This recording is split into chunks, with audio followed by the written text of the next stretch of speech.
Alto Paraíso, a Agartha brasileira. Em todos os tempos da história da humanidade, as sociedades e as civilizações têm perseguido o conceito da Terra Central, do Império do Meio, do umbigo do mundo.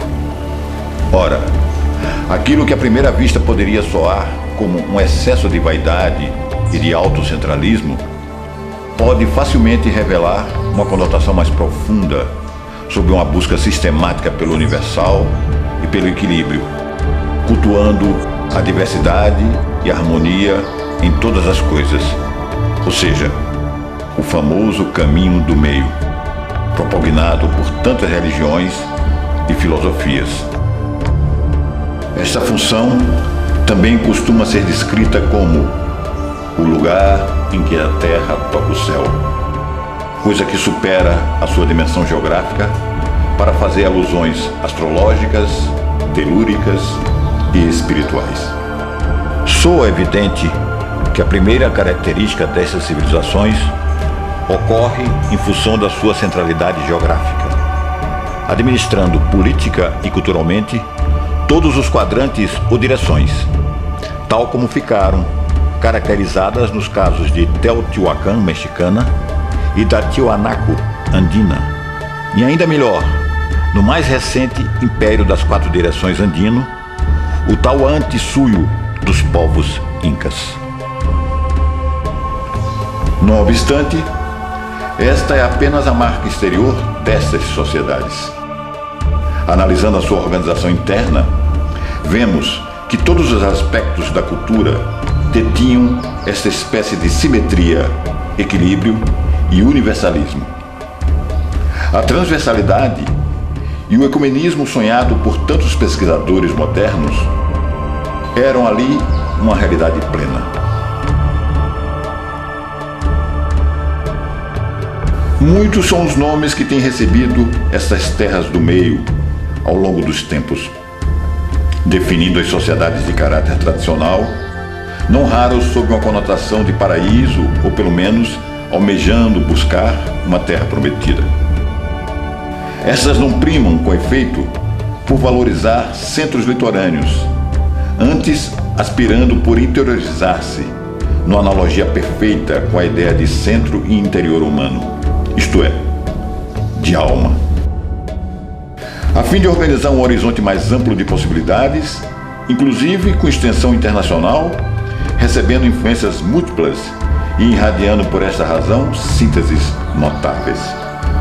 É comum que estes centros sejam organizados em locais relativamente elevados, como planaltos e altiplanos, como uma forma a mais de buscar uma condição ideal em termos climáticos e também obter um certo padrão de segurança e estabilidade cultural, incluindo uma dada seleção espiritual entre os seus habitantes, novos ou antigos.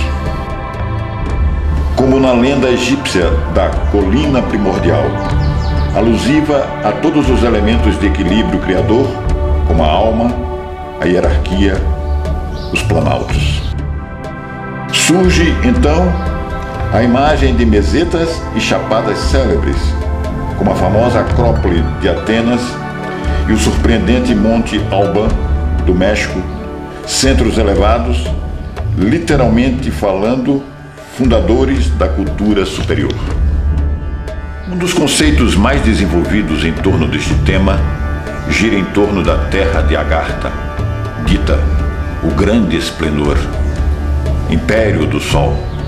Algo semelhante existe em relação à mítica Shambhala, origem de seres divinos e ensinamentos superiores para a humanidade. Grandes pensadores têm se debruçado em torno do tema, contando-se entre os modernos expoentes os nomes do Marquês de Saint-Yves d'Alvedre, o viajante Ferdinando Ossendowski e o tradicionalista René Guénon, podendo-se também citar o sábio Serge Reynaud de La Ferrière e, sobre análogo a Shambhala, o pintor místico Nicolas Roerich. Profundos são os mistérios da terra sagrada, da terra das origens, da terra do centro. As lendas falam até mesmo que a Agartha ou Shambhala, é a residência do rei do mundo, exaltado personagem, identificado às vezes a Sanat Kumara ou a Melquisedeque. O que representa isto? Significa que em torno dessas figuras se organizou toda uma cultura superior. Uma das formas de ver o conceito de Agartha é como uma assembleia de grandes sábios, capaz de irradiar a sua sabedoria para a sociedade circundante. Naturalmente, o tema evoca a imagem da grande fraternidade branca e do círculo dos apóstolos.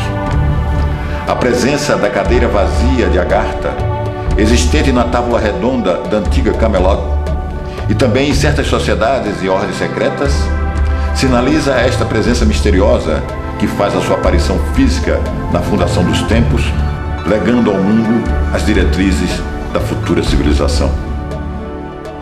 Cabe ressaltar, neste caso, que as terras de centro estão invariavelmente relacionadas às terras das origens, às fundações áureas, à recriação do mundo ou da humanidade.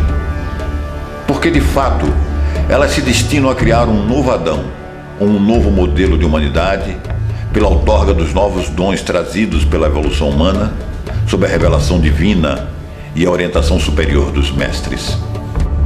Comumente, estas civilizações sagradas estão relacionadas às chamadas raças raízes, sociedades regidas ao nível da alma e em contato direto com os mestres superiores. O Brasil começou a se tornar um país agartino no momento em que trasladou a sua capital federal para os amplos interiores do seu território. O tema da Terra Central está no coração da ciência da geosofia ou da geografia sagrada. Existem diferentes formas de centralismo geográfico, como são o planetário, o hemisférico, o geodésico, o geopolítico, etc. O efeito mais característico tem sido realmente aquele geológico, e por esta razão se confunde o tema com os subterrâneos da Terra, quando na verdade se refere antes às regiões centrais, ou mediterrâneas, e elevadas dos continentes. Não raro, essas terras prometidas são buscadas através de uma migração dirigida, servindo como uma sementeira de luz para a fundação de uma nova civilização, berçário para a difusão de novas virtudes e conquistas espirituais. No alto destes sagrados platôs se realizam então as novas alianças entre Deus e a humanidade, tendo por mediador as altas hierarquias espirituais. Agartha tem a missão especial de promover a organização de uma idade de ouro, abrindo através disso a nova raça raiz, através da colaboração entre os 3 centros planetários de consciência: a humanidade, a hierarquia e a divindade. Reza a tradição Nahua que a quinta era solar, ou quinta raça raiz, foi aberta em Teotihuacan através de uma assembleia de deuses ou de iniciados, reabrindo assim as verdadeiras escolas iniciáticas, razão pela qual esta cidade passou a se chamar lugar onde os homens viram deuses.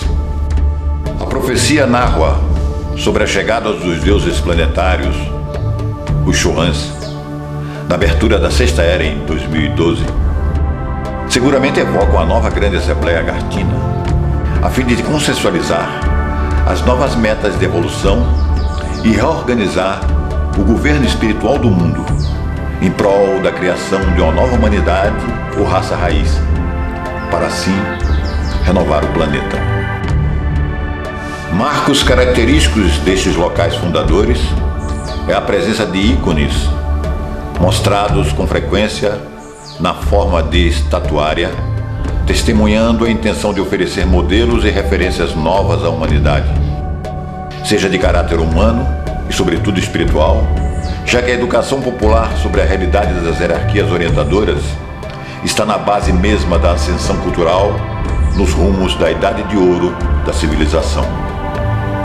A colocação da capital federal num Planalto Central apresenta um poderoso estímulo agartino de surgimento de uma verdadeira cultura espiritual na região. Isso tem acontecido desde o início, pela criação de centros de luz poderosos, como é o Vale do Amanhecer, nas redondezas de Brasília, uma verdadeira cidade ritualística e ecumênica, onde são realizados continuamente trabalhos espirituais envolvendo verdadeiras multidões. Assim como outros grupos que se aninharam nas redondezas, pretendendo muitas vezes depurar as energias da capital federal, marcando tudo isto a natureza da região com uma inegável aura mística. Ora, este fato veio, na verdade, reforçar várias profecias que envolvem a região, o Brasil, a América do Sul e as Américas em geral, difundidas pelos meios teosóficos, religiosos e outros. Tudo se resume, pois, na questão da nova terra e do novo céu, da nova era e da nova raça. Informações confiáveis atestam que a projeção terrena da nova era incide diretamente sobre o território brasileiro. E as doutrinas teosóficas asseveram que a nova raça raiz se desdobrará sobre as Américas, cabendo acrescentar que a raça anterior também terminaria ali, culminando tudo na América do Sul ou no próprio Brasil.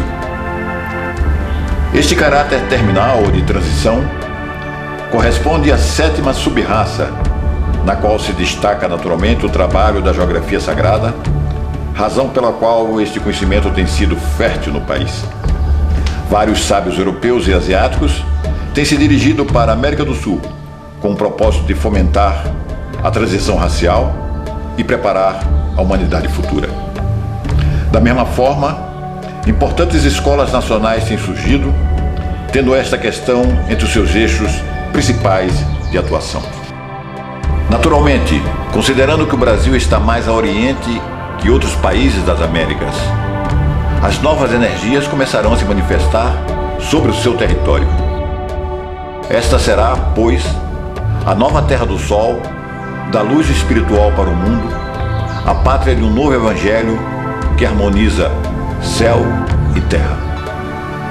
É certo que a nova era começa nestes tempos, e mais exatas ainda são as datações dos maias e dos náhuas antigos sobre a 6ª era solar em 2012, que é a única data referida por uma grande tradição antiga. Essas datas possuem uma grande importância renovadora da humanidade, abrindo uma nova civilização e demandando a organização de novas instituições para veicular valores e energias renovadas no plano da humanidade e mesmo das hierarquias espirituais e da própria divindade, segundo os antigos maias náhuas. A fundação das Américas e o aniversário de Brasília estão aliados com o calendário maia. Ademais, o Brasil também está sincronizado com os ciclos milenares do calendário cronocrator, dentro dos quais se mudam as capitais do país dentre as suas regiões a cada 200 anos, para formar as bases socioculturais da raça futura. Alto Paraíso se destaca na região como o ponto mais alto e belo da Chapada dos Veadeiros, cercada pelas maiores belezas naturais da região, não sendo casual o nome da localidade. A pequena cidade já adquire a fama internacional e reconhecimento nacional, sendo alvo de muitos projetos culturais e até civilizatórios. De rica e intensa história, pese a sua relativamente recente ocupação, a cidade se prepara para sediar um grande centro nacional de luz, quiçá o primeiro de muitos que virão, centralizando uma noozona sagrada, base para a noosfera, ou esfera de mente superior, representando por tudo isto a verdadeira Agartha brasileira. Uma vez consumada a missão da nova Agartha, as antigas Agarthas também são revitalizadas por ressonância, promovendo-se assim a difusão da luz por toda a orbe terrestre. Por isto, a idade de ouro sempre se dissemina em toda parte.